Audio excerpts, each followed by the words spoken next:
Okay, it's here again. Ogbomoso Cradle Carnival 2025. This December. All right, it's going to be loud again, lovely. I'm inviting you all to please come. Come and merry with us. Come and have fun. Come and see culture. Come and see the tradition from the root. Yeah, I'll be expecting you there at Ogbomoso Cradle Carnival 2025. I'll be waiting for you there. I would like to invite all sons and daughters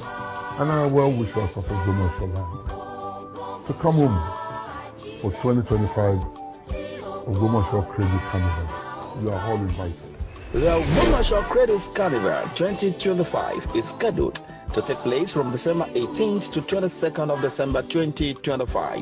The event is a cultural celebration designed to promote Ogbomoso's heritage and unity. أعوذ بالله من الشيطان الرجيم بسم الله الرحمن الرحيم والصلاة والسلام على عين رحمة ربانية محمد بن عبد الله وعلى آله وصحبه صلاة تعرفنا بها. أشهد أنك أنت الله أحد الصمد الذي لم يلد ولم يولد ولم يكن له كفوا أحد. إياك نعبد وإياك نستعين إياك نعبد وإياك نستعين إياك نعبد وإياك نستعين اهدنا صراطا مستقيما صراط الذين أنعمت عليهم غير المغضوب عليهم ولا الضالين آمين. اللهم صل على سيدنا محمد الفاتح لما أغلق والخاتم لما سبق ناصر الحق بالحق والهادي إلى صراطك المستقيم وعلى آله حق قدره ومقداره العظيم. ألم تر كيف فعل ربك بأصحاب الفيل ألم يجعل كيدهم في تضليل وأرسل عليهم طيرا أبابيل ترميهم بحجارة من سجيل فجعلهم كعصف مأكول. اللهم صل على سيدنا محمد الفاتح لما أغلق والخاتم لما سبق ناصر الحق بالحق والهادي إلى صراطك المستقيم وعلى آله حق قدره ومقداره العظيم. adúpẹ́ fún Ọlọ́run bá fi yìn fún Ànábì wa Muhammad sallallahu alaihi wasallam ọpẹ́ wa tá a dúpẹ́ Ọlọ́run bá kó wọn ṣàìbá wa gbà ìyìn tá a ṣe fún Ànábì náà kọ́ wọn ṣàìwọlá Ànábì náà bó ṣe jẹ́ níwájú Ọlọ́run bá kí Ọlọ́run bá kó wọn ṣàìbá wa gbà ìyìn náà ó sì bá wa mú bá Ànábì wa ní ìgboro Mẹ́dínà. Mo fẹ́ mọ̀ọ́mọ̀ kalẹ̀kalẹ̀ ṣe fídíò yìí láti fi dúpẹ́ lọ́wọ́ àwọn bàbá wa Robitatul Aima pẹ̀lú meeting tó ń ṣe ní Èkó tí Ọlọ́run ní kí wọ́n ṣe àwọn ìgbésẹ̀ kéékèèké kan tí wọ́n gbé lé Yunusa Toliat tó pera rẹ̀ ní ìmáàmù torí pípé náà ni èèyàn mọ̀ ká fún gbogbo ìgbà torí ìtumọ̀ tí mo fi ń sọ tí mo fi ń torí torí pé pípé náà ni pé torí pé gbogbo ẹni tó bá pera rẹ̀ ní orúkọ bí orúkọ ìmáàmù yẹn iyì rẹ̀ náà ni pé ká máa bá iṣẹ́ rere tó jẹ́ ti ìmáàmù ní ara rẹ̀. Ibi tí mo ti fi dúpẹ́ fún Ọlọ́run ọba pẹ̀lú gbogbo nǹkan tó ṣẹlẹ̀ lórí Yunusa àti Robita ní Èkó kì í ṣe pé mo fi ń ṣe ẹ̀yẹ rẹ̀ mo kàn fi ń dúpẹ́ lọ́wọ́ Ọlọ́run ọba pé mo ti ṣe àlàyé lọ́jọ́ tó ti pẹ́ wípé ọmọ tẹ́ ń wò yẹn Yunusa tẹ́ ń wò yẹn kì í ṣẹni téèyàn pọ̀n kì í sọmọ téèyàn pọ̀n pàápàá láti day one ni mo ti sọ fún yín pé alágàgbègbè mi ni Yunusa àti pé bẹ́ẹ̀ ti ṣe rí yẹn ìfẹ́ máa jẹ́ olùkọ́ káàkiri ni mo bá káàkiri ibi tí Ọlọ́run tí ìpè kó dé ní sáré rẹ̀ láti ìgbà tí Ọlọ́run ti dá lórí ṣe rí nìyẹn. Tẹ́ ń bá ń wá ọmọ sọ ẹbí nù ọsọ lẹ́nu ọsọ ara nù ọmọ orí ìrìn tẹ́ bá ti bá Yunusa pàdé alhamdulilayi èèyàn ní wulẹ̀ dára rẹ̀ ní àmọ́ mò ń bọ̀ wá Ọlọ́run ọba mo mọ̀ sọ fáwọn èèyàn lọ́pọ̀lọpọ̀ ọgbà yìí máa dàbẹ̀ ni pé bí àwọn òfin ṣàwàdà ni mo ní mò ń bọ̀ wá Ọlọ́run ọba tẹ̀ rí yẹn kò yá lógún ọdún o níjọ́ tọ́lọ́run bá ṣèdè tó bá ilé báyàn lálejò àìdá kò yẹ kó ń ṣe dáadáa kọ́lọ́run bẹ lálejò kò yẹ pé kọ́ mọ jèrè dáadáa tó ń ṣe tàbí kọ́ mọ ṣe ibi kọ́ yẹ pé kọ́lọ́run bọ́ lálejò kọ́ yẹ pé gbogbo ibi tó ń ṣe yẹn kó lè mọ́ fi gbogbo rẹ̀ mú ẹ pípẹ́ yọkan ni. Bàbá wa Ìmáàmù Abina Abdulwahid Abina wọ́n sọ̀rọ̀ kan tí ọ̀rọ̀ náà tó sì níye lórí ó wá dàbẹ̀ ni pé mi ò gbọ́ rí pé àwọn màláíkà tí Ọlọ́run bá ń yàn tì wá èyí tí ń kọ dáadáa àti èyí tí ń kọ iṣẹ́ aburú tá a bá ṣe wọ́n wá ní èyí tí ń kọ iṣẹ́ aburú tá a bá ti ṣe yóò ṣe sùúrù fún wa Ọlọ́run pé kó mọ́ tí kọ̀ yóò níye ìgbà tọ́lọ́run ó fún tá a bá yí ọkàn wa padà lórí aburú tá a ṣe yẹn. Ọlọ́run wà pé kán kọ déédéé bá ti ṣe yẹn,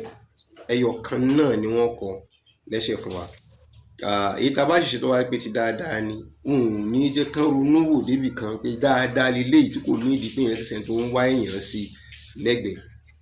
ẹ fún níye ládàá báyìí sí. A ti mọ gbọ́ láti ìgbà tá a ti gbàǹgbé níjà, a tún fi mọ bá a ṣe mọ̀ yìí, a rí wípé ọ̀rọ̀ Ọlọ́run ọba ẹyọ kan ṣoṣo ni tí kò ní yẹ̀ ní gbogbo ibi tó bá wà. Mo ṣe àlàyé lọ́jọ́ tó lọ́pọ̀lọpọ̀ ọgbà wípé mi ò ní kínníkínní Yunusa nínú ìwà rẹ̀, ilé mi wà against ẹ̀. Mi ò ní kínníkínní kí mo fẹ́ ní kínníkínní rẹ̀ fún. Kò lè tan kándù sọ́wọ́ ní ìsìn kémi náà tan ti tèmi kí n wá kí mo fẹ́ pa kándù rẹ̀ pé kí ti tèmi kó lè bá rí bá o. Rírí àtàìrí ń bẹ lọ́wọ́ Ọlọ́run, ká tó ká kú Ọlọ́run ọba ni. N lè gbé kí nǹkan rẹ̀ kankan kó wó tí nǹkan rẹ̀ bá wá wó sí máa fi bí ti tọ̀dọ̀ sí tèmi dúró ni, kó lè ṣeé ṣe. Ní fi máa yà mí lẹ́nu nínú ọ̀pọ̀lọpọ̀ nínú ẹ̀yìn tẹ́ mọ rojọ́ tẹ́ mọ bí ewu tẹ́ mọ ṣe pé tẹ́ mọ ṣe nǹkan tó despite the fact pé mi ò fi gbogbo ara kọbi ara sí ọ̀rọ̀ yín lọ títí. Bọ̀dé kankan tí mo kàn mọ̀ ni pé àánú yín ló máa ń ṣe mí lórí pé ẹ ó mọ̀ ṣe ìdájọ́ lórí nǹkan tí ẹ ò bá mọ̀ pátápátá. Èmi nìkan kọ́, òmíì nínú àwọn ẹlòmíì tán jáde tán sọ̀rọ̀ nípa nǹkan tí ń ṣẹlẹ̀ nínú ilé ayé lára. Wọ́n fẹ́ wọ́pọ̀ nínú gbogbo àwọn tó yẹ pé wọn ò ti fara kó nǹkan oríṣiríṣi nínú ìyà, nínú ìfìyàjẹyàn, nínú àṣàsí, nínú gbogbo rẹ̀ pátápátá táwọn èèyàn dẹ̀ fi ń ṣayé. Ṣùgbọ́n kí ni wọ́n ṣe? Kálukú kan fi gbogbo rẹ̀ bá Ọlọ́run ọba ni pé ó wẹ Ọlọ́run ọba ló ní kí irú nǹkan tó ń ṣẹlẹ̀ yìí kó má ṣẹlẹ̀. Ìní tọ́pọ̀lọpọ̀ wa tí a kàn wò pé tó bá jẹ́ pé ní tòótọ́ torí Ọlọ́run la wà, ó yẹ ká lè ságùn, ká lè dúró ti nǹkan tí a máa ń ṣe. Lọ́jọ́ náà nígbà tá à ń kọ́kọ́ ń pariwo lórí nǹkan tí ó jẹ́ ìbànújẹ́ ọkàn fún mi tó sì tún wá padà wá jẹ́ dùnnú fún mi ni wípé àwọn ará Ìbàdàn a kà wọ́n kún àwọn ẹni wa nínú Ọlọ́run, a sì tún wá sun wọn, a tún gbé wọn sípò aṣíwájú fún wa lójú ọ̀nà ti tẹ̀sìn. Mo ń sọ kíní openly, màá dẹ̀ dárúkọ nínú nǹkan tí mo fẹ́ sọ yìí. Mo fẹ́ kẹ́ béèrè lọ́wọ́ ìmáàmù kó tó lọ jìnnà máa rántí orúkọ rẹ̀ nígbà náà. Àwọn yìí Atẹ́rẹ́, very good, Imam Atẹ́rẹ́ tó yẹ pé òun ni chairman Pilgrim Board nísìn, according to mo ṣe gbọ́ o, torí mi ò ní time fún ọ̀rọ̀ ọ̀dọ́ rẹ̀. He knows me very well, a sì jọ mọ̀ kíra wa dáadáa. Kódà nígbà tí wọ́n ṣí ṣọ́ọ̀bù bàbá wa Ṣàrùmí, bí gbogbo èèyàn tẹ dìde kí, I give him that honor and respect, mo dìde mo kí in terms of pé mo rí kéwú lára rẹ̀. Ẹlẹ́ẹ̀kejì, ó tún jẹ́ ẹni tó tún wá represent àwọn ẹni Ọlọ́run láti Ìbàdàn. Ẹlẹ́ẹ̀kẹta sì tún ni pé ó tún hold àwọn post kan ní Ìbàdàn ní Ọ̀yọ́ state, léyìí tó yẹ pé àǹfààní gbogbo wa náà ni, even generally fún àwa tó a jẹ́ bí mùsùlùmí. Ṣùgbọ́n before then a padà discover pé a ti jẹ́ ènìyàn àbí a ti jẹ́ nǹkan tí ayé ọmọ pèèyàn láyé lọ́pọ̀lọpọ̀ ìgbà. Kìí ṣe bí wà rẹ ti ṣe dáa tó, kìí sì ṣe pé bóyá níyàn dáadáa tó ní. Ọlọ́run máa ń ṣe ọ̀pọ̀lọpọ̀ nǹkan fáwọn ẹlòmíì nígbà mi tí wọ́n máa jẹ́ gẹ́gẹ́ bí ẹ̀dẹ́ fún wọn. Bàbá wa Atẹ́rẹ́, I remembered nígbà tí kíní fi ṣẹ̀ṣẹ̀ bẹ̀rẹ̀ nípa ọ̀rọ̀ Ògbómọ̀ṣọ́, I send him text messages, I send him our petitions and everything on my own. Èyí tí mo kọ sí bàbá wa the Grand Chief Imam of Ọ̀yọ́ State, ó tẹ̀ wọ́n lára kò tẹ̀ wọ́n lára, wọ́n fa owó agbára wọ́n fi bù mọ́lẹ̀ torí pé kí ni iṣẹ́ Yunusa ni wọ́n ṣe. Èyí tó jẹ́ bànújẹ́ ọkàn fún mi jùlọ ni pé wọ́n fi hàn wá gbogbo ìgbà náà pé àwọn fẹ́ nà tán lórí gbogbo nǹkan táwọn fẹ́ ṣe. Àwọn ò ní fi àbòsí sí. Ẹ lọ fọkàn balẹ̀ pé torí pé bàbá wa tẹ rí yẹn, agbọ́tọ̀ ọmọ kékeré tẹ rí yẹn, kò sí nǹkan tẹ bá gbé wájú wọn, wọ́n fi tòótọ́ àti ọjọ́ orí wọn àti ìsúnmọ́ Ọlọ́run ọba wọn, inú wọn fi takò gbogbo náà. Wọ́n wí bẹ́ẹ̀, mo gbọ́, mo gbà nígbà náà, ṣùgbọ́n láàrin ìgbà tó wà nílẹ̀ mi ò gbà bẹ́ẹ̀ mọ́. Mi ò ní tan ayé jẹ. Mo gbà fún wọn gẹ́gẹ́ bí ọjọ́ orí wọn, mo gbà fún wọn nínú bọ́n ṣiṣẹ́ sin Ọlọ́run ọba wọn. àmọ́ lórí ọ̀rọ̀ Ògbómọ̀ṣọ́ yìí kò sí nǹkan tí gbogbo wọn tún lè sọ láyé yìí mọ́ tí mo tún lè gbà lẹ́nu wọn mọ́ torí kẹ́ nǹkan tí wọ́n ń sọ fún wa ó yàtọ̀ sí nǹkan tí wọ́n ń ṣe nínú nǹkan tó ń ṣe tó ń sọ fún wa tó yẹ kó yàtọ̀ sí nǹkan tí wọ́n ń ṣe tí mò ń sọ mo sì tún tẹnu mọ́ kí ni nǹkan tí àwọn Ìbàdàn rò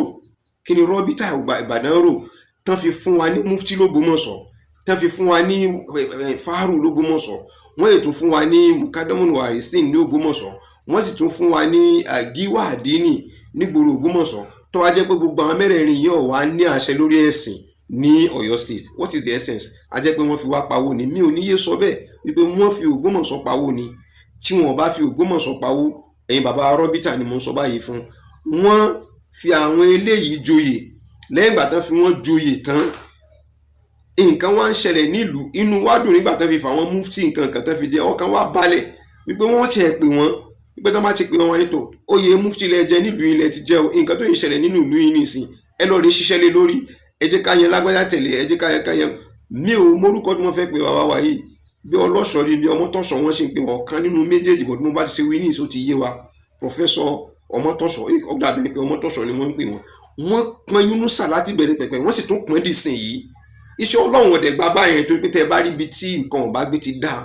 ẹ̀tọ́ yín ni pé láti sọ kalẹ̀ gbogbo gba PhD kò gba PhD tá a bá ti okùn bọ́ ní iṣẹ́ padà rí wípé PhD òun náà ti Olúwọlé ni dáńdáwì ní torí gbogbo ìgbà tán mi sọ pé ó ń gba PhD in the making kí ni kan tán ṣe ó wà lórí múbàrí tí ń fọn ìyáláyà everybody tí ń condemn everybody ńgbà náà ò tí ì lọ́ba ẹni tó sọ pé òun ṣe PhD nìyẹn tó wá fi agbára kankan tó fi wá gba ẹ̀tọ́ ẹlẹ́tọ̀ mi ò rí kéèyàn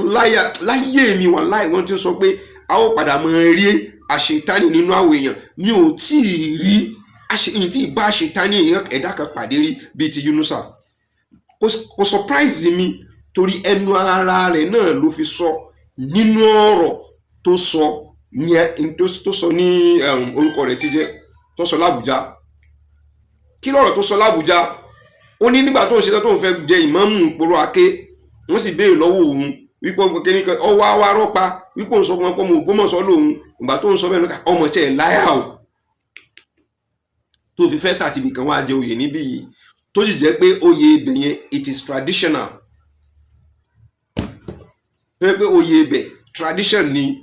wípé ọba ní máa fi wọ́n jẹ ẹ dákun lọ́ba níkà ó dàbẹ̀ ni pé irọ́ rẹ̀ yìí ti fẹ́ pọ̀ jù ẹ kọ́kọ́ bá wo fídíò yẹn náà. Is the chief imam of he knows himself already. Am I coming? Are you seeing yourself? He will come and tell us whether he's chief imam of Ikoro, which is my household family name for the past 200 years in Abeokuta, or the chief imam of is he Ogbomoso that you are? Please, can you come and explain yourself so they can settle this matter for us once and for all here? You have only 2 minutes, please. Please listen carefully to how an Ikoro man in Abeokuta is chief imam in Ogbomoso. I don't know, but thank you. Sorry, Mr. Chairman. Before he speaks, please, I would like to call the representative of Niger State Government to come up to the high table, please. Representative of the Niger State Government.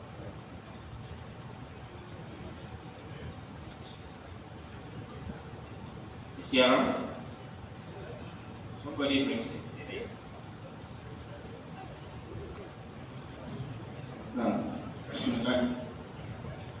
Bismillahirrahmanirrahim. The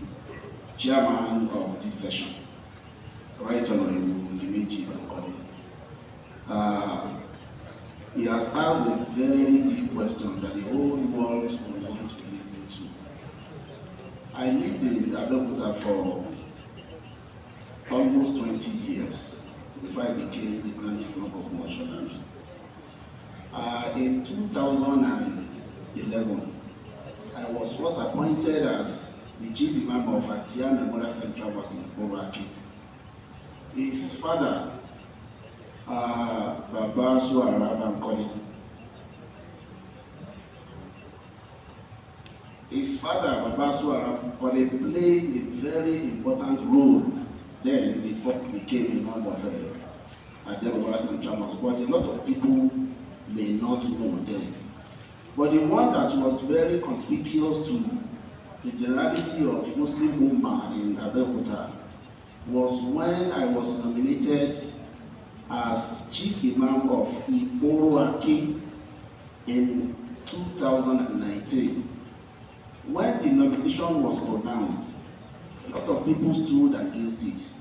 Why? Because I'm from Abeokuta. And you know, traditionally, you don't take a traditional appointment that does not belong to you. So that is why it was not strange then that people were so against my nomination. But when the matter was taken to his father, father is fondly called Baba Katapila, and the reason for that is subject matter for another day. Now, his father invited me as the Oluwo of Ikoro. He invited me to his house. That who are you? I told him I'm Imam Tolha Yunus Olushina. You are from where? I'm from Ogbomoso. What on you? That you are so tough. You are so hard. You are so courageous to come and take this our appointment here. Now he asked me a series of questions. Part of those questions was, what is your academic qualification? I told him I had a master's degree in Arabic and Islamic study from the President University of Ibadan. Another question is, do you Akabalogun if truly you are from Ogbomoso? And I told him Baba's Akabalogun is my father, because my family house, Ayilara house, and Baba's Akabalogun house in the same street in Ogbomoso. If you know Ogbomoso very well, you know the one and Ayilara house. Baba now said, if truly Sakabalogun is your father, then there is a not to approve this appointment. So the Oluwo of Ikoro Katapila, the fact of Right Honorable Dimeji Bankole, approved my nomination and appointment, election and turbaning as the Chief Imam of Ikoroaki Muslim community. And finally, I happened to be the first Imam of that community. So I led the appointment for Ogbomoso in 2001, when the then Shop of Ogbomoso, by Dr. Jimoh Olagbonu the judge, appointed me and turbaned me as the Grand Chief Imam of Ogbomoso land. So then I dropped that appointment, but Honorable Speaker, it will surprise you to note that ever since I've dropped that appointment to take up my family appointment and traditional appointment that belongs to me in Ogbomoso, nobody has taken up the appointment as Imam of Ikoroaki. I don't know why. Maybe because they respect me and they are so shy to appoint another person. In fact, the last time I went to Abeokuta, the Chief Imam of Government told me that, Imam, why you don't believe wow? Mo rí pé ti rí fídíò yẹn, nǹkan tí ọmọ tuntun lójoojúmọ́ nínú lójú wa yín lójú ẹsẹ̀ náà ló ti ń tako ọkọ rẹ̀ ti jẹ́ Dimeji Bankole ló tún ti ń tako wípé kódà kó lè bá a mọ̀ nígbà tó ń kó ń bẹ di sí wọn ò tí ì yan ìmáàmù tó ń fi kúrò níbi tó gbogbo tó ń fi dún yẹn pé di sí wọn ò tí ì lè yàn àwọn ará Abẹ́òkúta wo ni mò ń wá sọ fún yín pé kẹ́ ẹ bá wa bí wọ́n léèrè ẹ̀yin bàbá Rọ́bítà ẹ béèrè lọ́wọ́ Ṣúgà wípé kí Ṣúgà ọba wa sọ fún wa pé ṣé ẹni tí èé sọmọ onílùú lè jẹ́rú òbí tó jẹyún wípé wọ́n fi dẹ́gẹrẹ wu. I thank God wípé in the process of wípé wọ́n ṣe investigation kan tí ń lọ nílùú Ògbómọ̀ṣọ́ bàbá èyí tó jẹ́ kí n máa darí ọ̀rọ̀ yìí sọ́dọ̀ wọ̀kílù gbogbo ìgbà Ṣúgà mi ò ní anything against him but ìjọ́ tí mo ti bá pàdé mo lè sọ fún nígbà tí wọ́n wá pé ní kíní mo ní wọ̀kílù mùsùlùmí lójú gbogbo àwọn èèyàn ni mo ní gbó ṣe rí nínú ọkàn mi ó dúdú ju aṣọ tó wà lọ́rùn rẹ̀ lọ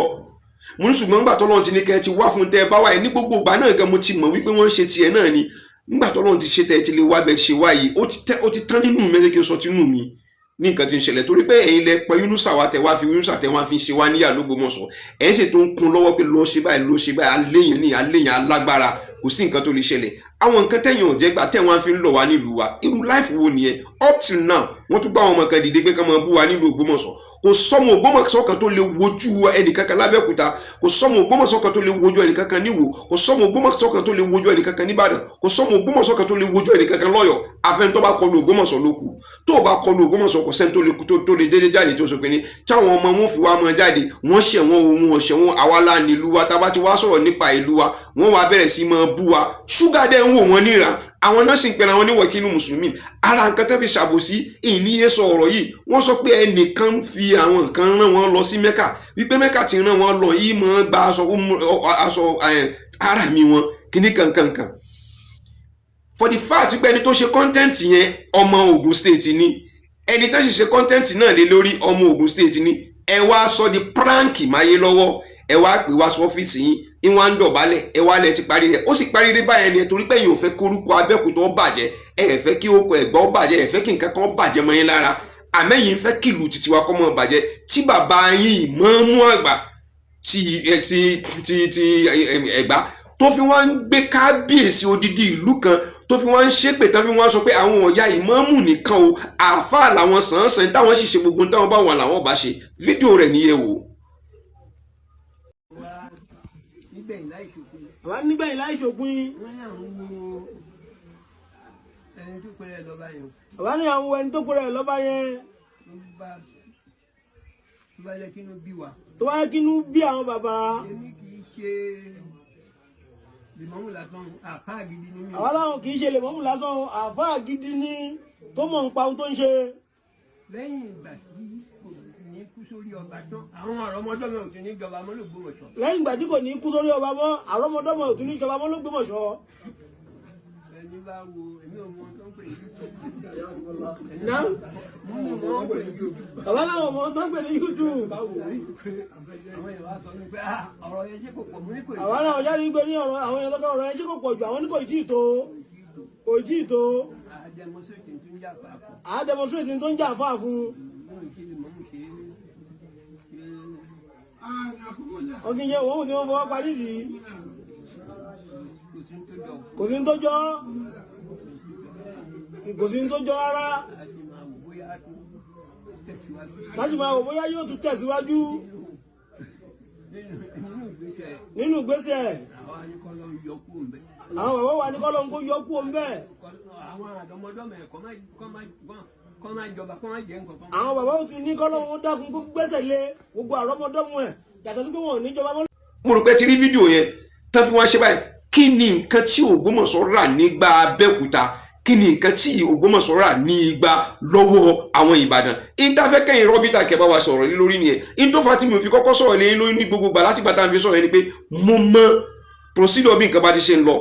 In terms of governance, bó ti ṣe rí náà nìyẹn pé tẹ́ bá fẹ́ you cannot see your governor if you don't see your councillor. It is only your councillor that can take you to a member of House of Assembly. The member of House of Assembly can take you to House of Rep. The member of House of Rep can now take you to the member of Senate. The member of the Senate can now take you now to the presidency. The presidency, they will have all their procedures before they can even take you to Mr. President.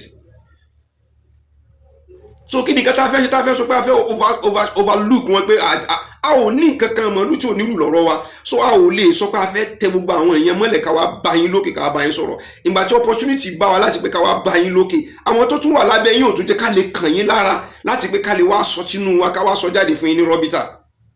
We so much love you, wallahi tallahi. A ní ìgbàgbọ́ ní ilé yín lórí, a sì ní ìgbàgbọ́ lórí ẹ̀sìn lára yín, a ní ìgbàgbọ́ lórí aṣíwájú. Ọlọ́run ọba ń gbọ́ tí wọ́n bá fi ọ̀rọ̀ tí wọ́n sọ tí wọ́n bá fi ṣe àbòsí, kọ́lọ́run ọba kó jẹ́ kọ́mọ fi bí mí léèrè. Kọ́lọ́run ọba kọ́mọ fi bí mí léèrè. Wallahi lazim suma billahi lazi la ilaha sẹ́ni tẹ́ni tó wà lọ́wọ́ mi, omi ni tí mo mu. Gbogbo ìgbà tó ń bá fẹ́ mu omi kọ́mọ gbòdì lára mi. Tí wọ́n bá fi parọ́ fún yín. Àwọn ní nǹkan kan against yín, but a fẹ́ àlàáfíà fún ìlú wa. A fẹ́ àlàáfíà fún ìlú wa. A fẹ́ àlàáfíà gidi gan fún ìlú wa. So we are very very very very careful. Àtúnwárí Akéwùgbàgbọ́n inú wa tó ti dùn pé a tó ti rí Akéwùgbàgbọ́n gbogbo. He called me, he gave me his number pé tẹ́ ẹ bá pélé ìtẹ́lẹ̀ ọba lọ ìpele ẹ pè wọ́n ẹ bí wọ́n léèrè. How many times have you been rejecting my calls? Ọwọ́ tó ti wọ́wọ́. Ọwọ́ tó ti wọ́wọ́.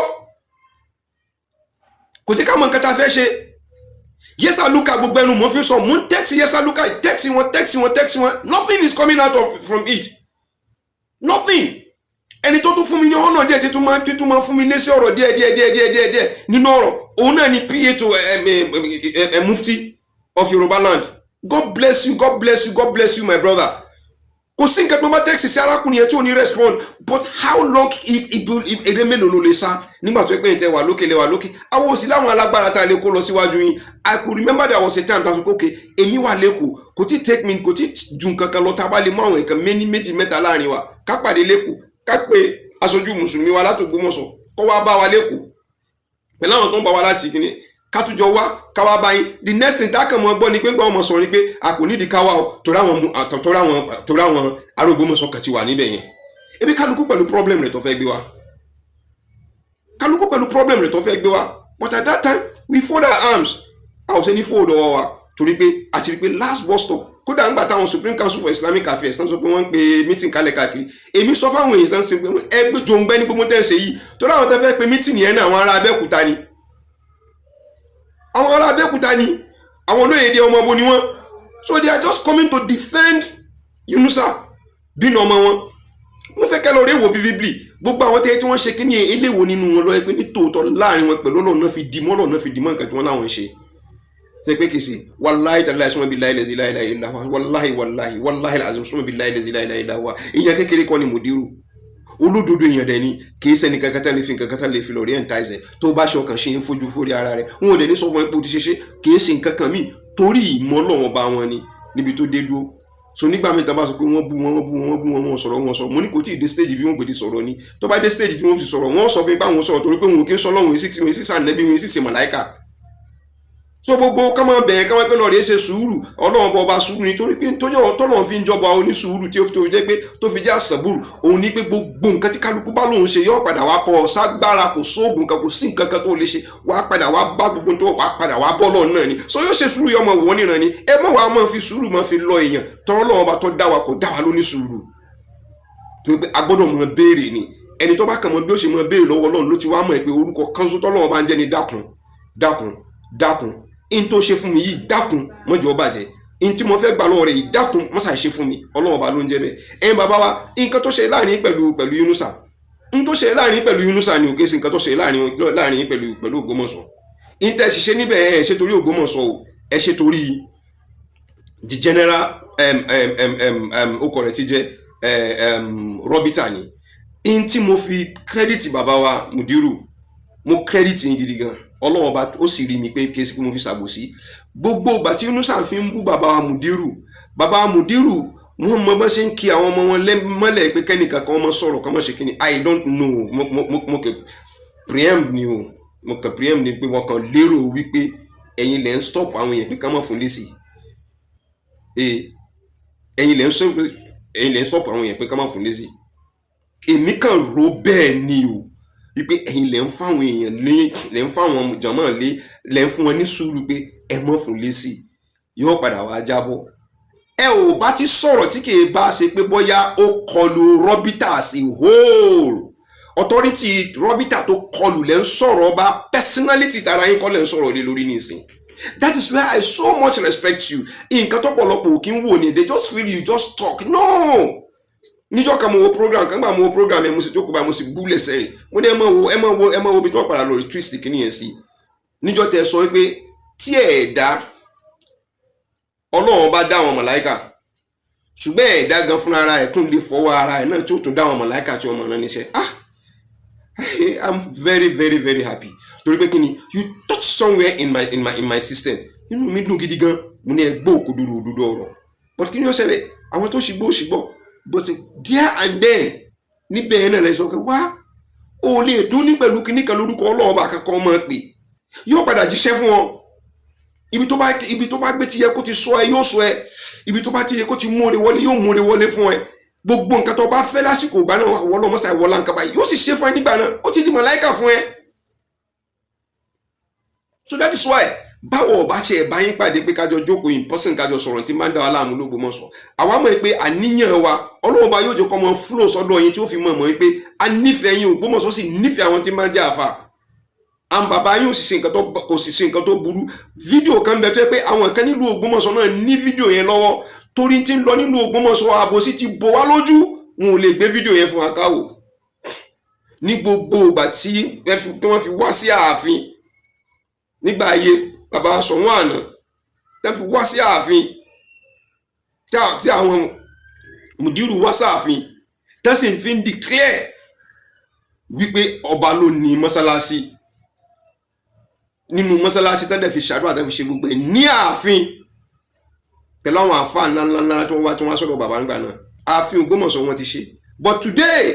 for the fact that wípé a wà pẹ̀lú yàn sí pẹ̀lú yín tọ́pọ̀lọpọ̀ nínú àwọn àfáà yẹn tí wọ́n ṣe ní ìsìn, fídíò yẹn ó wà nílùú Ògbómọ̀ṣọ́, ọwọ́ àwọn tí gbogbo fídíò yẹn wà, ọwọ́ àwọn tí wọ́n ń forí wọn pamọ́ ni pé èmi ò fẹ́ kí n ṣẹ̀, ìní fẹ́ ká Alhaji Monsuru ọmọ ìpọ́dọ̀ mi wọ́n ti gbọ́rọ̀, òun ní fẹ́ torí nǹkan kan sí méjì tó ń gbà lọ́dọ̀ Alhaji Monsuru. Ẹ mọ́jà bínú láàrin sí wọ́n sọ pé ní tí wọ́n bá dà kọ́dà nígbà tó bá di pé àwẹ̀ bá ti kù jọ́ mẹ́ta jọ́ mẹ́ẹ̀ẹ́dógún wọ́n bá tún ṣẹ̀ṣẹ̀ sí mọ iye ohun padà torí nǹkan tán fẹ́ gbà láti pé wọ́n ti gbàgbé Ọlọ́run bá ní bọ́yàn Ọlọ́run bá lórí ṣèwé tó bá fẹ́ ṣe fẹ́ dà. It has always been our problem. Where I'm going here is that TK Basepe, he have taken the sense and mind of what we call it, a leader, a confidence leader. Lórí nǹkan tó bá fẹ́ ṣe. Irú iṣẹ́ tẹ́ take níjọ́ tẹ́ ṣe ní lẹ́kọ̀ọ́ yẹn they take decision yẹn now. Somebody that came to you tó wá bẹ̀bẹ̀ tí wọ́n mú wá bẹ̀bẹ̀ l'Abẹ́òkúta ẹja wọ́n mú wá bẹ̀bẹ̀ ní Ìjẹ̀bú tó wá dé tó wá kúrò ń bẹ tán tí wọ́n ń padà lọ rí sọ fún wọn pé tọ̀ Yunusa ló kúnlẹ̀ àbí ló dọ̀bálẹ̀ fún orúkọ rẹ̀ tí jẹ́ ló dọ̀bálẹ̀ fún Shehu Habibu o àmọ́ kì í ṣe Ìmáàmù Ògbómọ̀ṣọ́ ló kúnlẹ̀ fún Mùdírù o. Àwọn onílàákà ó yẹ kán lè gbọ́ ọ̀rọ̀ yẹn, ó yẹ kán lè gbọ́ ọ̀rọ̀ yẹn pé òun ò gbé àkíbà Ògbómọ̀ṣọ́ as Ìmáàmù Ògbómọ̀ṣọ́ lílẹ̀ kókó lálùkébà gbogbo nǹkan yóò tán bá gbélé lórí. If he cross to you, he must bow. Gẹ́gẹ́ bí aṣíwájú gbogbo àwọn rọ́bítà. He now come to tell everybody pé ẹ má kà yẹn kún o, ẹ̀yẹn mọ́mọ́ ohun tán ṣe yẹn o. So òun kàn prank wa nìyẹn. He prank the whole. Ó tún wá gbé bẹ́ẹ̀, ó tún wá ẹsẹ̀ tún wá lọ síbi ibi graduation àwọn Madu. Torí báwọn náà lábòsí lára wọn tán fẹ́ ṣe. Kí ló mú wọn tán fi ń pè sí wọn láwọn àfáà mi nínú Madu tán fẹ́ pè ní. Tán bá fẹ́ àtàkì Markaz. Káwọ́ náà mi tó fẹ́ àtàkì Markaz náà. Torí báwọn náà fẹ́ àtàkì Markaz and the only way they can do is to bring somebody tán bá ti pé kò lójútì tó lè wúrú wà báyìí. Wọ́n láti mú Yunusa wá. Màá sọ reason tó fi sọ pé Yunusa ò lójútì. Àìlójútì náà ni àìlẹ́kọ̀ọ́ náà lóbi tó fi jáde tó fi jẹ́ pé wọ́n ẹ̀sẹ̀ sọ pé ẹni tó bá fẹ́ kí tó bá ṣe ṣìkínẹ̀ tó jẹ́ pé ìwọ gangan claim to be a student of Markaz o tún kick again Markaz pé wọn ò jámọ̀ nǹkan kan òkè ẹ̀kọ́ wọn bẹ̀ kì í ṣe nǹkan kan tó bá fẹ́ kẹ́kọ̀ọ́ tó bá tó kó péye kó sì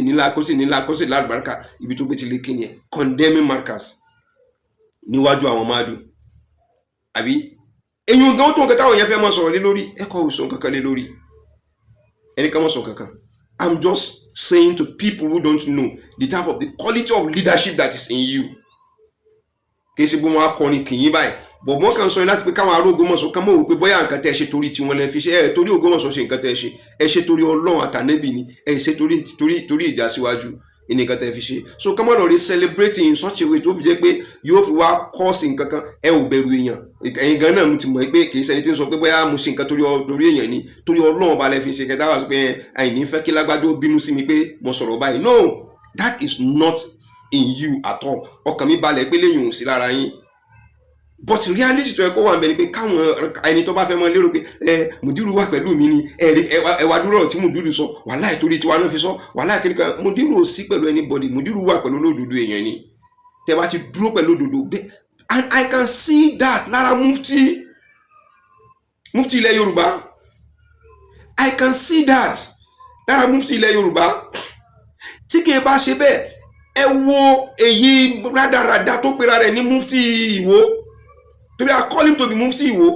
Torí Ọlọ́run nílùú Ògbómọ̀ṣọ́ kì í ṣe pé níbòmí nílùú Ògbómọ̀ṣọ́ kọ́ wa máa give order nílùú Ògbómọ̀ṣọ́ kọ́ máa sọ fún ẹ pé Yunusa Sultan ni òun ní kọ́ máa respect kò gbọ́dọ̀ respect ọba gbogbo bí tá ti bẹ̀rẹ̀ sí mọ́ ní problem ní ṣé mo tó parọ́ eléyìí mọ́ ẹ wo fídíò yìí náà. mo ti pé àní ìdí ọba láà mùsùlùmí ni àní ìjẹ àyàfi kápẹ́ ọba bá wá gba ẹ̀sìn kò faramọ́ òòṣà ẹgbẹ́ mi sìn kò faramọ́ rárá kò ṣe nǹkan mi àfi Allah ẹgbẹ́ mi sìn ìgbà yẹn lòun náà tó wà nù ẹni tó lè darí wa ẹgbẹ́ mi sìn torí pé tí wọ́n bá fẹ́ darí wa pẹ̀lú ìmọ̀ tó mọ̀ yóò mú àṣẹ lọ ni o táwọn náà bá fẹ́ tẹ̀lé tí nǹkan sí ìmọ̀lẹ̀ sí ń bẹ lára wa á sì Ọlọ́run ká tó lè tẹ̀lé ká tó lè succeed láti tẹ̀lé ṣùgbọ́n ibi abára wa rí àjà bàbá wa jà máa láyé dọ́ra kòkó ló láyé tọ́ra kó ó lọ tá a bá lè ṣe gbogbo ẹ̀ èyí tá a bá lè ṣe á sì kí ni á ṣe bàbá ìmáàmù la darí wa gbogbo olú ilẹ̀ Yorùbá tí ààfin ibi ọba ti lè remove òòṣà tí a rí ní wò á remove òòṣà totally ni. kábíyèsí ariwo ti pọ̀ jù lórí yín láìpẹ́ tẹ́ ẹ̀ bá ṣọ́ra gbogbo àwa mùsùlùmí á jáde ìmáàmù tọ́lọ́ yàn fún yín ń bẹ̀ yẹn tọ́lọ́ yàn fún yín ní Ògbómọ̀ṣọ́ ìmáàmù gbogbo àwa mùsùlùmí ilẹ̀ Yorùbá ni tí nǹkan kan bá ṣe kò sí ìlú náà láti ní jáde láti sọ fún ìjọba kódà tẹ́ ẹ̀ bá lọ rọ ntẹ́ǹsì ń fún yín ju ọ̀sẹ̀ kan lọ àwa mùsùlùmí ilẹ̀ káàró òjìrè á jáde àwa tọrọ lọ́dọ̀ ìjọba pé kó stop yín bóyá mo bá ṣe ni kọ́ yọ yín. mo rí pé ti rí ẹ̀wọ̀n kan kí ẹ ṣe pé nílùú mi ló ti ṣe o nílùú ní mọ́sálásí ìlú Ògbómọ̀ṣọ́ ni o tẹ́ bá wo fídíò yẹn dáadáa ẹ rí i pé Yunusa gan náà ń ka gbọ́ọ̀gbọ́ ní gbogbo táìmù yẹn kò tí ì ní confidence láti fẹ́ mọ̀ ṣe gbogbo nǹkan tí ń ṣe but along the line àwọn tó gbọ́ láyà nù pé lọ́rí mọ́ ṣe kò sí nǹkan tó ṣẹlẹ̀ kò sí nǹkan tó lè ṣẹlẹ̀ kò sí nǹkan tó lè mú ẹ mọ́ before you know it gbogbo àwọn tó lọ rèé sunkún bá tó lọ rèé gbé mọ́tò fún àwọn bàbá wa irọ́ ni òótọ́ ni as alleged mi ò sure but as alleged a gbọ́ wípé bàbá wa àwa ló gbé mọ́tò fún ó gbé mọ́tò wọ̀lú táì wọ̀lú báyìí ó bẹ̀rẹ̀ sí mọ́ lu sàárín kálẹ̀ káàkiri ni ìntí sọ̀hún Ògbómọ̀ṣọ́ àná àti tòní tí wọ́n ń ṣe pé gbogbo ibi tí ń bá lọ àfikún ọmọ lu sàárín kálẹ̀ káàkiri for the fact pé torí pé bọ̀bọ̀ yẹn ó ti ń groom àwọn tó fẹ́ fi dá wàhálà alẹ́ nílùú yọ wà mọ̀ lọ yọ àmọ̀ rọ́lẹ̀ àmọ̀ ṣe bí tọ́ọ̀gì àwọn ọlọ́kadà kan wáyé lọ yìí wọ́n as a leader Islamic religious leader even àwọn Christians afẹ́ mọ̀ bú wípé wọ́n mọ̀ kó bodyguard sẹ́gbẹ̀ẹ́ kìíní kankankan wọ́n mọ̀ guide mọ́tò wọn they don't do the way this guy is doing the way tó fi ń terrorize wa nílùú ògbó ok ẹ jẹ́ kí n fi fídíò kékeré yìí náà hàn yín ó jáde jímọ̀ nìyẹn o láti fẹ́ fi hàn àwọn èèyàn nígbẹ̀rẹ̀ pẹ̀pẹ̀ táwọn èèyàn ti mọ̀ láti fẹ́ fi hàn pé òun kò sí nǹkan tó òun lè ṣe nínú ìgboro ó kírun jímọ̀ tán ó wá lóhun lóhun wọn ṣe ẹ wo fídíò yìí.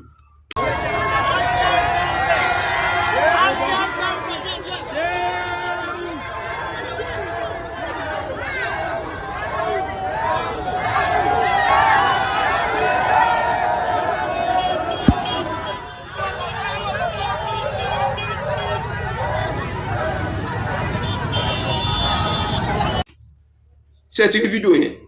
lórúkọ pé wọ́n kírun jímọ̀ tán wọ́n lọlé nìyẹn nígbà tó fi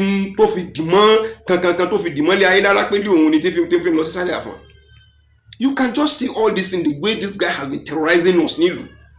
àwa wí torí báwa jáde àwa tó sọ̀rọ̀ ìpè intention yìí ò dáa ẹ kàn fi ẹ ń kó àwọn èèyàn wọn láyà ká kó wọn láyà jẹ ni gbogbo ìgbà tẹ́mi sì fi ń sáré tí mò ń fi kọrin yẹn pé ẹ mọ̀ jẹ́ ká jà o tẹ́ bá dá wàhálà alẹ̀ tẹ́ bá bẹ̀rẹ̀ sí mọ yín tí a gà inú agboolé títí wa ní ọ̀bọ̀ sí ilé wa ní mọ́sálásí ní l'Ógbómọ̀ṣọ́ ọmọnúlé lọ́ba níkà ní mí àwọn àgbà tó bá sì tún wà mẹ́ta wọn ní káwọn ọmọ sáré kálẹ̀ káàkiri wọ́n mọ tẹ̀ wọ́n fọ́ ni bí wọ́n bá sì mọ tẹ̀ wọ́n fọ́ gbogbo tí wàhálà bá dẹ́lẹ̀ mbẹ́ the first place everybody lè kọ́kọ́ sáré sí náà nínú agboolé wa ṣé wọn ò ní bá àwọn nǹkan kan jẹ gbogbo nǹkan báyìí olúwa rẹ náà try láti pé kéèyàn protect ìpè lẹ́yìn kéèyàn protect àwọn ọmọ kéékèèké kó protect àwọn obìnrin kó protect àwọn arúgbó wípé kí gbogbo kíni torí pé èmi ti fọ́ sí gbogbo olùkọ́ tí Yunusa fẹ́ ṣe wípé ẹ fẹ́ ẹ̀kọ́ o òun gbọ́dọ̀ stand still ni ó dẹ̀ ti láwọn èèyàn tó dúró tì òun nílò wọn ni àwọn ni wọ́n lò ní only Allah can say ṣé Yunusa ló ń lò wọ́n ni sáwọn ni wọ́n ń lò ní Almighty Allah nìkan ló lè sọ. So what we are saying ni pé ẹ wá wo mo sọ kíní kan mo ní màá sọ fún yín màá prove pé Yunusa ò lójú tì tí Yunusa bá lójú tì Yunusa ò lè lọ rèé bú Markaz wípé wọn ò jámọ́ kankan kó lè lọ rèé bú wọn ní tó lọ rèé ṣe níbi kíní máàdù kó tó wá lè ṣeé ṣe kó tó wá wà lórí múmbàrí kó tó mọ kọ̀ndẹ́mù mùdírù lórí ọ̀rọ̀ ànábì lórí ọ̀rọ̀ àdísì òsọ̀rọ̀ àdísì kó tó wá lè ṣeéṣe kó tó wá kó mẹ́ kó tó máa ṣe bẹ́ẹ̀ confidently kó tó wá lọ sí Ìwó kó tó wá lọ rí máa gbé ọwọ́ ọmọláàsán sókè wípé làwọn mọ̀ gẹ́gẹ́ bí mufti ilẹ̀ Yorùbá. ìgbà wíwà títọ́ náà sì sọ pé òun náà ni grand chief imam of all the Yorùbá land tẹ́tí fẹnu fúnra wọn lóye. But I thank God wípé mò ń bọ̀wọ̀ Ọlọ́run ọba tí kò yà lógo ọdún nínú aláìní ojútì rẹ̀ tí mo wí fún yín pé ó jẹ́ nìkan tí kò lójútì nínú àìlójútì rẹ̀ ó wá fúnra ara rẹ̀ ó wá tún wá gbéra rẹ̀ láti wá lọ rẹ̀ ṣe meeting ní Èkó níbi tẹ́gbẹ́ ti ń ṣe meeting rọ́bítà ẹbí léèrè wípé tó bá tiẹ̀ wípé yẹn fẹ́ ti àtẹ̀gùn lọ sókè ìbò rọ́bítà abolówó kó fi ṣàtẹ̀gùn yóò bẹ̀rẹ̀ àtẹ̀gùn rẹ̀ láti Ògbómọ̀ṣọ́ yóò gbé àtẹ̀gùn lọ sí Ìbàdàn láti ti Ìbàdàn ló ti fi lọ sí ti state. kí ni nǹkan tí àwọn ọmọ tọ̀sán ń ṣe fún wa kí ni nǹkan táwọn grand ìmáàmù Ìbàdàn kí ni wọ́n ń ṣe fún wa. àwọn atẹ́rẹ́ tó jẹ́ pé they are young and vibrant tí wọ́n mọ kí bílù ti ṣe rí kí ni nǹkan tí wọ́n ń ṣe tó fi wá di pé tá máa fẹ́ ṣe wáàzí ní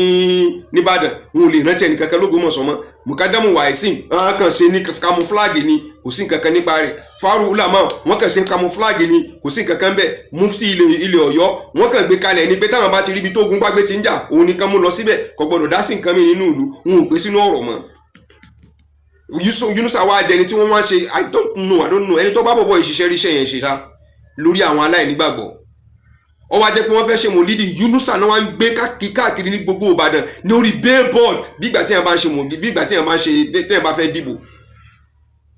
ìwé kan fi gbé billboard lórí Yunusa kálẹ̀ káàkiri gan ìrò pé wọ́n gbé ti ṣèyí tó bẹ́ẹ̀ gan láwọn àdúgbò kan billboard gidi ní ńlá tí wọ́n ń gbé billboard wọ́n fẹ́ ṣe mòlídì wọ́n ń gbé wọ́n lé ká what is all this? kílẹ̀ rọ́bítà Ọ̀yọ́ state kílẹ̀ ń ṣe? So that is why I didn't go there. Into fact, mo fi padà sọ́dọ̀ ẹ̀yin rọ́bítà ti tòkè pátápátá because you came. Ẹ̀rí náà rí nǹkan tó ṣẹlẹ̀. Àbí ti fetí gbọ́ ẹ sì wá. But I thank God. Nígbà tí mo wojú ilẹ̀ kò sẹ́ni kankan tí mo mọ̀ kò sí alájọṣe kan pẹ̀lú mi pẹ̀lú anybody àfẹn tó bá ṣe tọ́lọ́ nìkan lálájọṣe mi pẹ̀lú rẹ̀. What really happen? Ẹ̀yin gan mọ̀ even ẹ̀yin gan sọ nínú ọ̀rọ̀ bàbá Mudiru ẹ̀yin gan tún sọ nínú ọ̀rọ̀ gan tẹ́ tó sọ wípé àwọn tí ojú mi ilẹ̀ bá lọ Ògbómọ̀ṣọ́ torí pé àwọn tẹ kó dání gan àwọn tó yẹ pé bí àwọn lọ rí yanjú ọ̀rọ̀ yẹn tó parí ọ̀rọ̀ yẹn níbẹ̀ yẹn nìbọn sí lọ yẹn wọ́n kàn parí rẹ̀ ni torí pé 80% if not 80 around 65 but above half 65 70 80% àwọn tó wà lórí ìjókòó ńjọ́ náà torí Yunusa náà fi jókòó bọ́ tí ń bá àwọn jókòó tán rí gbogbo tí ń sún lọ kálukú bẹ̀rẹ̀ sí máa withdraw èmi fetí mi gbọ́ láàfin nínú àwọn kan tí wọ́n jókòó nígbà tí wọ́n bẹ̀rẹ̀ sí máa sọ nǹkan tí Yunusa ṣe tí kábíyèsí sọ̀rọ̀ mo fa nẹ́bí wa Muhammad sallallahu alayhi wa sallam mo fi búra fún mo fi tí mi gbọ́ ní ọ̀kan lára àwọn rọ́bítà yẹn níbi tó gbé jókòó ní ẹ wò ọ̀rọ̀ ọmọ yóò ṣe yanjú o ọmọ yóò lọ ni o kò sọ́gbọ́n tá a lè dá ẹ fẹ́ ẹ̀kọ́ ọmọ yóò padà lọ náà ni o yóò padà lọ náà nítorí èyàn ò lè ṣerú eléyìí sínú ìlú tàbí kó ṣerú eléyìí ẹ wá dúró nǹkan tá a gbọ́ níbi tá à ń ti ń bọ̀ ìdúró wọn wọ̀ pé tá a tún gbọ́ láàfin bì wallahi azim suma billahi la ilaha illa huwa ọ̀tọ̀ ni mo ṣe pé ọ̀rọ̀ ọmọ yìí ń gbà mo débí ní ara mi sì rọ̀ dẹ́ intomi nu wọn wí nu wọn débẹ̀ ẹ̀tàn ojú wọn rí ẹ̀bí ìmọ̀ọ́mú ẹ̀pẹ́ ó bú Ògbómọ̀ṣọ́ ó yẹ̀yẹ́ Ògbómọ̀ṣọ́ níbi pé tí kìí ṣe díẹ̀ but níjọ́ náà torí pé irú àlàáfíà ta ni ọ̀kan nínú àwọn olóyè ìlú Ògbómọ̀ṣọ́ wọ́n kó lójú láàfin pé wàláhì tí ì bá yẹ pé torí bàbá tó wà lórí ìjókòó àti torí Ọlọ́run torí pé peace ọ̀wẹ̀ wọn ò bá ti fara rí lọ lọ́rọ̀ tí ó kàn yín ọ̀rọ̀ ẹ̀sìn ní kẹ̀kàn ṣe wáàdí yín kẹsàn tẹ́ bá fẹ́ sọ eléyìí da eléyìí ọ̀dà kí lọ́ọ̀tì ẹ̀kàn yín bẹ̀ ẹ ṣe wádìí ni tẹ́ bá ṣe wádìí ẹni tó bá jẹ̀bi ẹ fún lẹ́bi ẹni tó bá jàre ẹ fún láre rẹ̀ ẹ ò wá ṣe wádìí ẹ wá sáré gbé léyìn ẹ wá pọ̀n sẹ́yìn ẹ wá lùkò ẹ wá ju òkó lu Ògbómọ̀ṣọ́ ẹ wá ju òkó lu Ògbómọ̀ṣọ́ anyhow ẹ sì mọ relationship tó wà láàrin Ògbómọ̀ṣọ́ pẹ̀lú gbogbo àwọn ìlú yìí Ògbómọ̀ṣọ́ is good to Ìlọrin Ògbómọ̀ṣọ́ is good to Ọ̀yọ́ Ògbómọ̀ṣọ́ is good to Ìwó Ògbómọ̀ṣọ́ is good to Abẹ́òkúta Ògbómọ̀ṣọ́ is good to Abẹ́òkúta Ìbàdàn we are good to everybody we are free to go with everybody ẹ wá fọ̀rọ̀ ilé ẹ wá fọ̀rọ̀ ọmọ ládàradà kan ẹ wá fẹ́ fi ba relationship táwọn bàbá ńlá bàbá gbogbo wa ti jọ gbé kalẹ̀ tó yẹ pé kò sáburú kankan nínú rẹ̀ tẹ́lẹ̀tẹ́lẹ̀ ẹ wá fẹ́ fi ilé ẹ wá fẹ́ fi ba gbogbo rẹ̀ jẹ́ bàbá Mudiru we really appreciate you ni mo fi sọ fún yín pé tí kì í bá ṣe pọ̀ mọ̀ nǹkan tí ò lójú tì àìdá ẹnìkan sọ̀rọ̀ kan nínú àwọn afáwà l'Ógbómọ̀ṣọ́ ó ní ọmọ tó bí ìbátan ni kì í ṣe pé gbogbo ọmọ tó bí ìbátan ni mọ̀ ẹ́ àkúyà rárá ọwọ́ ọmọ yìí ń bí tọ́ pé bàbá náà ní ọ̀tọ̀ pé bàbá ọ̀tọ̀ọ̀tọ̀ tí kò ní gbọ́ tí ò ní gbà oh my God orúkọ ọmọ yìí ti sápá mi lórí ní sometimes years back bí bàbá rẹ̀ ṣe lágbára tó bó ṣe lówó tó bó ṣe gbogbo ẹ̀ tó tọ́ abẹ́ ìyá àti bàbá lọ́wọ́ ibo padà lọ rí join àwọn terrorist ibo gbé bọ́ǹbù lọ rí wọ Mukhtar very good Mukhtar ibo padà lọ rí gbé bọ́ǹbù wọnú kínní tí wọ́n mú ní Spain. What are we saying? So kò sẹ́ni tó jẹ́ pé àfògo Ọlọ́run ọba nìkan ní gbogbo bímọ kọ́lọ́run ọba kó bá wọn tọ́ gbogbo bímọ kọ́lọ́run ọba kó bá wọn tọ́ gbogbo bímọ kọ́lọ́run ọba kó bá wọn tọ́ so irú ti Yunusa yìí kò rẹ́tọ̀ tó ń bá tọ́ gan kò tẹ̀lé tọ̀ títọ́ yẹn kò tẹ̀lé bọ́n ṣe kò tọ́ torí ní fi ń mú gbogbo àwọn babó ń bàbá àwọn ẹni ẹlẹ́ni ní ń kó wá láti wá fi mọ́ dá wàhálà alẹ́ nílùú láti wá ijó ni mi ríru rẹ̀ rí ehóòlì mọ́ọ̀mù odidi ìlú tó yẹ pé yóò mú tọ̀tún yóò mú tòsì yóò mú mọ́ra wọn tó jọ mọ́ ṣe ó dẹni tí ń kọ́ ọlọ́pàá kálẹ̀ káàkiri tó bá wá lọ́wọ́ àmọ́ fi mọ́ṣínì rọ́lẹ̀ wúrúrúrú láàrin àwọn èèyàn nínú ìlú just like talk òun náà àwọn gapá láàrin àwọn èèyàn yóò kọ́kọ́ mọ́ showcase ara rẹ̀ mọ́ rìn tá máa ń ṣènáwó gbogbo bíbẹ̀ yẹn ṣe fẹ̀ tó ní ó ṣe mọ́ fẹsẹ̀ rìn lọ káàkiri bẹ́ẹ̀ni tó gbé gbápò tí ìbò you people are seeing it. Kò sẹ́ni kankan tí mo ń blame nínú ọ̀rọ̀ yìí lórí Robita bàbá ẹ check offices tẹ fún everybody pé kán mọ hold tí wọ́n bá mọ ìtumọ̀ ọ́fíìsì yẹn gbà kó lọ́wọ́ wọn wọ́kílù mùsùlùmí ò ṣiṣẹ́ wọn gẹ́gẹ́ bí wọ́kílù mùsùlùmí ṣé wọ́n ṣe báyìí torí pé Yunus àjọmọ̀ ìlú wọn ni ṣé wọ́n ṣe bẹ́ẹ̀ ni ọmọ ìlú wọn náà kọ́ ni méjì bá ń kọ́lé ni tó pé ibo ọlọ́mọ pé ọkẹ́ ó sì wá lọ rédí ìmọ̀ọ́mù nílùú Ògbómọ̀ṣọ́ come and explain yourself in 2 minutes ṣé irú eléyìí ṣe explanation lè ṣe wáyé láàrin ìṣẹ́jú méjì torí pé ó fi yóò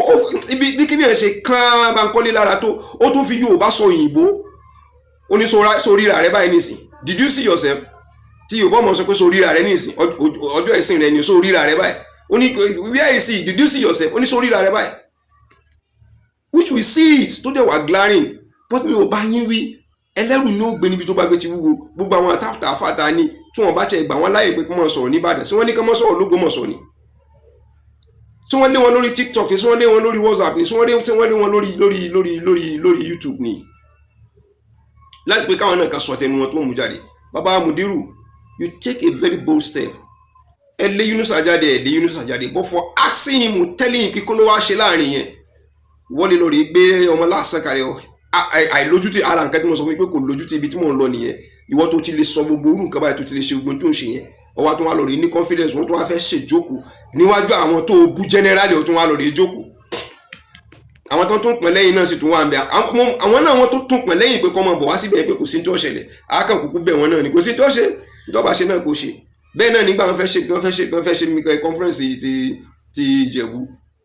táwọn èyí ti ha sọ pé wọ́n fẹ́ sọ pé bí program ó sì lọ bí program sọ àwọn kan professor Ọmọtọ́sọ wọ́n dẹ̀ hijack program wọ́n dẹ̀ hijack ẹ̀ jáde ọ̀tọ̀ lẹ́ni tí ọ̀tọ̀ ẹ̀kọ́ kakíní ẹ̀ jáde wọ́n sì lórí gbé sínú Yunusa wọ́n sì gbé kámẹ́rà lé lórí pé kí gbogbo ayé ọmọ ọmọ káwọn Ògbómọ̀ṣọ́ ọmọ sọ pé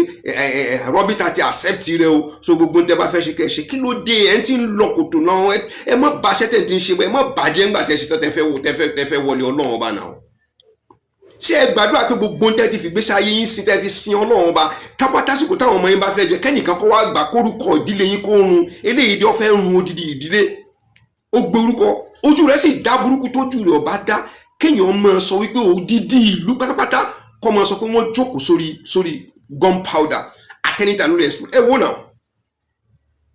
gbogbo àwọn tẹ́ ẹ bá wá mọ̀ tẹ́ ẹ jọ jẹ́ orí adé ọrùn lẹ̀kẹ̀ Ògbómọ̀ṣọ́ ṣe wà yìí Ògbómọ̀ṣọ́ wà lórí gunpowder ó dẹ̀ lè explode anytime little strike ó máa explode wẹ̀ gbogbo wa dẹ̀ ní kò sí ẹnì kankan tó lè sọ pé tó bá ṣẹlẹ̀ wọ́n mú rí bọ́ torí ẹ̀ ó kàn yín bàbá kábíyèsí ó kàn yín ó rà lẹ́ bá ní. mo rò pé ti rí nísìn kéèyàn ọmọ sọ pé gbogbo òlu ó wà lórí gunpowder níbo ló gbé sí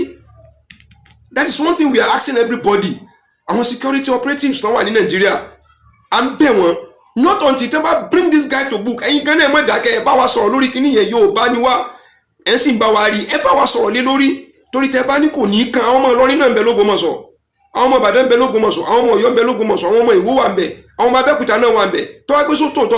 ló bá plant ẹ tí ìmọ̀ bí tó gbé ti fẹ́ explode ọ̀run tí ń yábọ̀ ní Ọlọ́run ọmọ yẹn tí ọ̀rọ̀ lù nínú kì í sọ̀rọ̀ ẹnìkan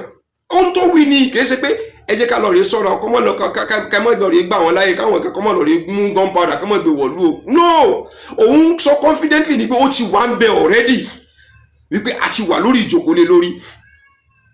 ẹ̀yin gan lórí eléyìí bẹ́ẹ̀ ṣe bá a gbọ́ ẹ̀kẹ́ bá wa ṣiṣẹ́ lé lórí bẹ́ẹ̀ ṣe ṣiṣẹ́ lé lórí àwa gan bá a ṣe mọ pariwo gbogbo ìgbàanu títí títọ́ lọ́wọ́ fi pé mọ́lú tí ò nílùú ni wa bá a ṣe mọ pariwo nu ọlọ́wọ́ pé kí n ráwọn èèyàn online náà tí wọ́n sọ fún mi pé lágbájá lórí competition rẹ wá pẹ̀lú fídíò rẹ àti kankan bá wa fún wa gbé lọ síwájú ibi tó bá yẹ ká gbé lọ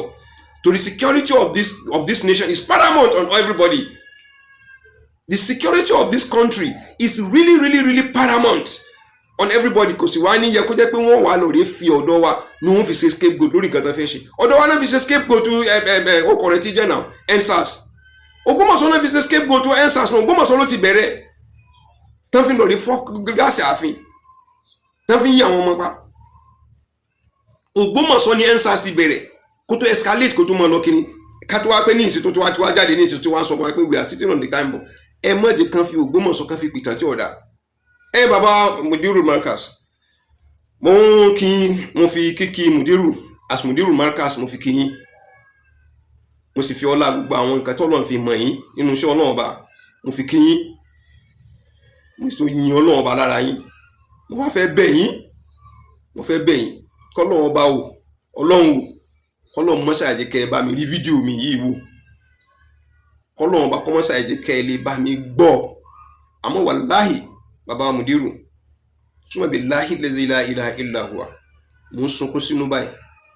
lórí ọ̀rọ̀ ìlú wa wàláhì lázim ẹ jáde ẹ bá wa sọ tó wà nílẹ̀ lórí ọ̀rọ̀ ìlú Ògbómọ̀ṣọ́ ẹ bá wa sọ káyé ọba wa gbọ́ ṣé ìlú Ògbómọ̀ṣọ́ ló jẹ̀bi Yunusa ká sọ pé kọ́mọ́ bínú tóun ló bá jẹ̀bi wa kó kù láàyè aláyè a ò lè kúrò nílùú kó kú torí kí ìlú wa kó lè bá tùbà kó lè bá túṣẹ mélòó ló fẹ́ wá ṣe nǹkan nílùú Ògbómọ̀ṣọ́ tẹ́rù ń bá wọn ìlú tó ti sọ pé ó ti wà lọ́ndà gunpowder ta ló mọ̀ ìgbà tí ó explode gbogbo nǹkan tí kábíyèsí ń ṣe kálẹ̀ káàkiri ń ṣe làwọn ọmọ wọn ń ṣe yẹ̀yẹ́ rẹ̀ kẹ́ ebó náà ti ní kẹ́ mọ́ wo ìgbà mélòó ní ògòróró òun fi fọ́ dànù á jẹ́ pé torí nǹkan tó ti pláàni kalẹ̀ ni sólóhùn òwí bẹ́ẹ̀ ni ẹ dákun fẹ́ kẹ́ wo fídíò yìí náà. ọkùnrin tó ti ronú lọ lórí oyin tó gbé núgù àtòróró tó gbé òkè ṣe mọ̀ pé ó ń wo kíní yẹn pé dúkìá ńlá rèé owó rèé ọlá rèé ipò rèé àṣẹ rèé kíní yẹn jọ lójú mú yẹ kí n gbà kíní yẹn jọ lójú títí ó ti wá ronú dé ṣé mọ̀ pé ọmọ ìjẹbẹ̀rí tí jápọ̀ àyà bẹ́ẹ̀ bá fi bisikí tọ́ lẹ́nu wò yóò mọ̀ pé àṣẹ bisikí dùn wáyìí yóò máa pọ́nlá yóò mọ̀ pọ́nlá tí yóò fi padà ṣubú ti bisikí.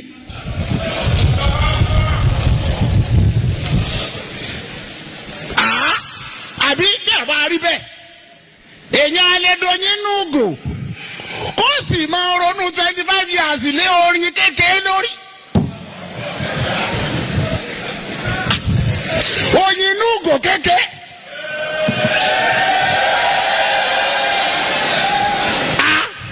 ó dà bó bá di ìgbà báyìí ń wà á ta oyin o bí n bá wà á ta oyin tán ń wà á fi ran orúkọ 10 yóò di 100 100 orúkọ yóò di màálù 100 ń wà á máa dáko ń wà á máa ṣe kínní 25 years nítorí ìgò oyin kan. ṣé ẹ rí bí oyin ṣe dàlé olóyin lórí ní gbogbo ẹnikẹ́ni tó bá rò pé ọlá kan ń bẹ lọ́wọ́ òun bọ́lá ó ṣe gbé ṣubú nù.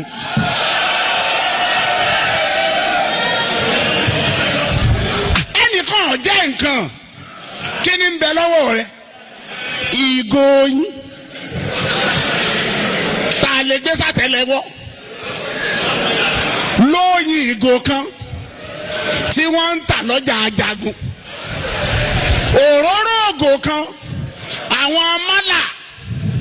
tí mo fún láàyè mọ́sálásí tí wọ́n ń tà òróró ògò kan kéèyàn wá ronú 25 years lé lórí ẹ ti mọ̀ ṣe rí bí ìgò oyin àtòróró ṣe fọ́lé ẹni lórí ẹ máa wò bọ̀ ìgò oyin àtòróró tó fọ́. torí ẹ ti rí èèyàn tó gbójúlé ọlá tó gbójúlé owó tó gbójúlé pò ẹ̀yẹ máa wò ń lọ́nu. torí bẹ́ẹ̀. ẹgbọ́n nǹkan tó sọ lórí planet kábíyèsí ní for 25 years ẹgbọ́n nǹkan tó wí lórí pípé 25 years agenda program ti kàtí tó lè di ìlú ní sọmọ ìlú lélẹ́yìí sọmọ ìlú Ògbómọ̀ṣọ́ lélẹ́yìí àwọn tó sì ń tẹ̀lé mi ò lè blame wọn torí àwọn bàbá wa jọ̀hún tí wọ́n jáde lọ tán lórí ṣe business wàláì onífàájì ni wọ́n nígbà tí bẹ̀rù Ọlọ́run tí ìsinmi kó jókòó dáadáa bọ́n ṣe ń fẹ́ kalẹ̀ ní Ghana bẹ́ẹ̀ ni wọ́n ń fẹ́ kalẹ̀ ní Kòtòngórà bẹ́ẹ̀ wọ́n ń fẹ́ kalẹ̀ ní Bauchi bẹ́ẹ̀ ni wọ́n ń fẹ́ ní ẹgbẹ́ ọmọ ìyàwó mi gan tẹ̀ tí ń bẹ̀rẹ̀ tó yẹ pé ọmọ mi gan bàbá rẹ̀ bẹ́ẹ̀ náà làwọn ẹlòmíì tó yẹ pé ọmọ Niger State ni wọ́n bí da nǹkan kan tó yẹ pé a ti rọpò mọ́ra l'Ógbómọ̀ṣọ́ àwọn náà ti dẹjẹ́ wa wọ́n wá burú fún l'Ógbómọ̀ṣọ́ wọ́n wá dáadáa fún l'Ógbómọ̀ṣọ́. You can just imagine kẹlẹ́bà wo how much accommodating l'Ógbómọ̀ṣọ́ wà kọ́mọ kẹ́rẹ́ dáadáa kọ́ wá dé kó wá mọ̀ sọ fún ẹ pé we are all sitting on gunpowder so pé at any time ní kíní ẹ̀ lè ó tún sọ pé at any given time ní kíní ẹ̀ lè explode èèyàn wa mo fẹ́ kẹ́ bá wojú sí kíní ẹ̀ dáadáa à ń wá ìrànlọ́wọ́ ní anywhere tó yẹ pé kíní yóò fi débi tó bá yẹ kó dé and I will never stop saying it bàbá wa ọ̀rọ̀ lẹ́gbọ́n tí mo gbé síwájú yín yìí o ẹ̀ kí n ṣe SSS ẹ̀ sì kí n ṣe DSS àwọn security operatives tó wà ní Nàìjíríà yẹn pẹ́ jẹ́ kankan nínú rẹ̀ ẹ̀ ní kankan ṣe pẹ̀lú gbogbo eléyàn but ẹ̀yin náà bá wa fetí gbọ́ máa ń tẹ́ bá lè bá wa sọ fún kán bá wa sọ fún kán gba Ògbómọ̀ṣọ́ lẹ̀ àtàwọn èèyàn tó wà ń bẹ kán má jẹ́ kó Ògbómọ̀ṣọ́ kó gba orúkọ burúkú bàbá Mudiru mo kí yín gẹ́gẹ́ bí Mudiru Markaz mo tún wá kí yín gẹ́gẹ́ bí olórí rọ́bítà fún gbogbo ilẹ̀ Yorùbá Edo and Delta mo kí yín pé ẹ ṣeun adúpẹ́ torí ìgbésẹ̀ tẹ́ gbé yẹn ìgbésẹ̀ akínni torí ojú pọ̀ lára yín lórí ìjókòó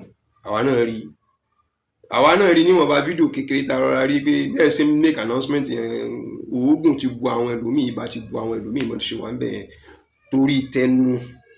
tí wọ́n ń jẹ lọ́wọ́ kò jẹ́ kán lè sọ tí ń jò dòdò Ọlọ́run ọba tí ò ṣe yín lẹ́yìn tó yẹ pé tẹnu ní wákálẹ̀ káàkiri àárín rẹ̀ pẹ̀lú Ọlọ́run ni ò fẹ́ kó bàjẹ́ tẹ̀ ń bá kiri Ọlọ́run ọba kò sí ní baṣẹ́ yín jẹ́ nídìí yìí a dúpẹ́ lọ́wọ́ yín púpọ̀ ọ̀pọ̀lọpọ̀ ní máa fi orúkọ yín jíṣẹ́ tẹ̀ ẹ̀ràn wọn bàbá Mudiru sọ pé kódà wọ́n ti sọ pé Mudiru pé àwa ti mọ̀ pé rọ́ ni kálukú náà kàn fẹ́ máa play pé kàn sọ pé èmi náà mọ̀yàn bàbá Mudiru mọ̀ mí ibi lè kí omi ìgbọ́n ẹ̀ rírí but ó kéwú lọ́dọ̀ yín ni torí pé ó ti kéwú lọ́dọ̀ yín náà fẹ́ mọ́ ṣó pé kán lè bá sọ pé ó náà kéwú lọ́dọ̀ àwọn bàbá Mudiru wọ́n mọ̀ òun yóò mọ̀ play gbogbo róòlù tó táwa gán sì ti mọ̀ pé irọ́ ni people like us wọn lè fi tàn wá gbọ́dọ̀ má ti ń ṣe á lè sọ pé agbọ́ àgbà àwa bẹ Ọlọ́run bá wa pé Ọlọ́run ọba tó ní kẹ́ ẹ bá débi tẹ́ ẹ bá dé kọ́lọ́run ọba kọ́mọ́sà ẹ̀jẹ̀ kọjá pé ẹ ṣẹ̀ṣẹ̀ bẹ̀rẹ̀ ayé ní lílò ni ibi tẹ́ ẹ lò tẹ́ ẹ fi bá dé yìí kọ́lọ́run ọba kọjá pé kó sílé yìí ní bísíkẹ́ tó tútù ju èyí tẹ́ ẹ ti lò tẹ́lẹ̀ lọ nínú àlàáfíà ara pẹ̀lú ògo Ọlọ́run ní bàǹkà kan yín jẹ́ adúpẹ́ lọ́wọ́ yín pẹ̀lú àwọn steps tẹ́ ṣe tèkì lórí Yunusa kì í ṣe pé à ń dúpẹ́ lórúkọ ìlú àwípé kìíní kan à ń dúpẹ́ wípé torí pé Ọlọ́run ọba fi òkodoro tọ́ọ̀rọ̀ hàn wípé aláìlójútì ẹ̀dá ní kìí ṣe tó yẹ kó lè ṣe irú eléyìí gan sọ yẹ kó lè ṣe lè mọ́mú àdúgbò dépò ìmọ̀ọ́mù òlu èyí mi ò sọ kan mí ìmọ̀ nísìn ìwọ̀nba ìwà tó hù láàrin rọ́bítà pẹ̀lú yẹn dákun ó tó aṣíwájú ṣe so nídìí èyí mo dúpẹ́ lọ́wọ́ yín púpọ̀ pẹ̀lú àwọn step tactic Ọlọ́run ọba yóò bá lọ́rẹ̀ mí Ọlọ́run sì ní bá kankan yín jẹ́ gbogbo àwọn ọmọ yín wọ́n ti ń dá lójú yín àìní dá mọ́ lẹ́yìn ìgbà tẹ́ ẹ̀ bá sí mọ́ Ọlọ́run ọba kò ní ṣe bẹ́ẹ̀ bẹ́yìn náà ṣe ń da lẹ́yìn bàbá yín bẹ́ẹ̀ làwọn ọmọ yín nù sí mọ́ da lẹ́yìn yín gbogbo ìjọba kù díẹ̀ ká tuntun nínú ìran yín nínú ilé yín nínú ìlú yín nínú àwọn jàmọ́ yín Ọlọ́run bá wa tò sí dáadáa torí àlàáfíà ìlú àlàáfíà ìsìn àlàáfíà àwọn tó wà nínú ìlú ni àlàáfíà àwọn tó ń ṣẹ̀sìn ni Ọlọ́run bá wọlá ànábì wa Muhammad sallallahu alayhi wa sallam yóò bá wa ro omi àlàáfíà yóò bá wa ro òjò àlàáfíà sí gbogbo ibi tí ìnira bá wà fún gbogbo mùsùlùmí tó bá jókòó tí òdodo ọlá ànábì wa Muhammad sallallahu alayhi wa sallam والصلاة والسلام على سيدنا محمد وعلى آله وصحبه وسلم تسليما سبحان ربك رب العزة عما يصفون والسلام على المرسلين والحمد لله رب العالمين